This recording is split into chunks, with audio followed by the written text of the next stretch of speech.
আমার হাতে এটা হচ্ছে ময়দা। আর এই ময়দা দিয়ে আমরা কি করি?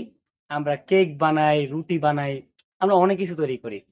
কিন্তু আমি যদি আপনাদের বলি এই ময়দা একটি জ্বলনশীল পদার্থ, আপনি কি বিশ্বাস করবেন আদৌ? আজকের এই ভিডিওতে আমি আপনাদেরকে এই ময়দা যে জ্বলনশীল পদার্থ সেটা আজকে আমি আপনাদেরকে প্রমাণ করে দেখাবো।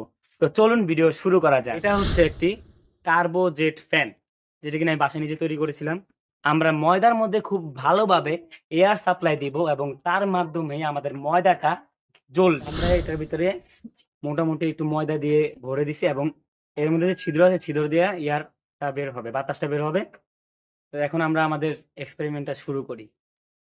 ওকে গ্যাস, তো আমরা এখানে কাপড়ের মধ্যে কেরোসিন দিয়ে just আগুনটা ধরাই। যখনই আমরা এই মোটরটাকে অন করব তখন এর মধ্যে দিয়ে বের হওয়া যে বাতাসটা বের হবে, তখন বাতাসের সাথে সাথে ময়দাটাও বাতাসের সাথে বের হবে এবং ময়দার মধ্যে প্রপার অক্সিজেন থাকবে এবং ময়দাটা জ্বলতে পারবে। তো আমরা এখন এটাকে অন করব। অন কর।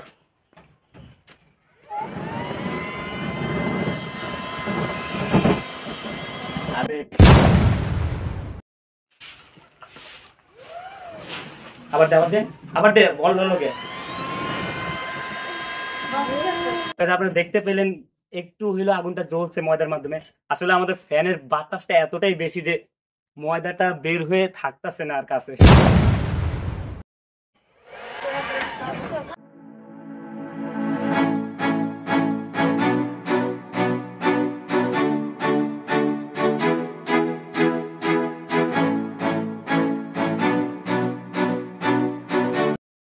তো গাইস, আপনারা দেখতে পেলেন যে ময়দার মধ্যে কত সুন্দরভাবে আগুন ধরলো।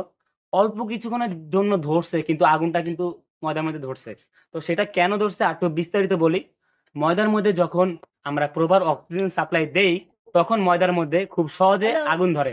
তো আশা করি আপনাদের ভিডিওটা ভালো লেগেছে, আর ভিডিওটা থেকে যদি কোনো কিছু শিখতে পারেন ভিডিওতে একটি লাইক করে দিবেন এবং আমার চ্যানেলকে সাবস্ক্রাইব করে দিবেন। আল্লাহ হাফেজ, দেখা হবে একটি নতুন ভিডিও নিয়ে।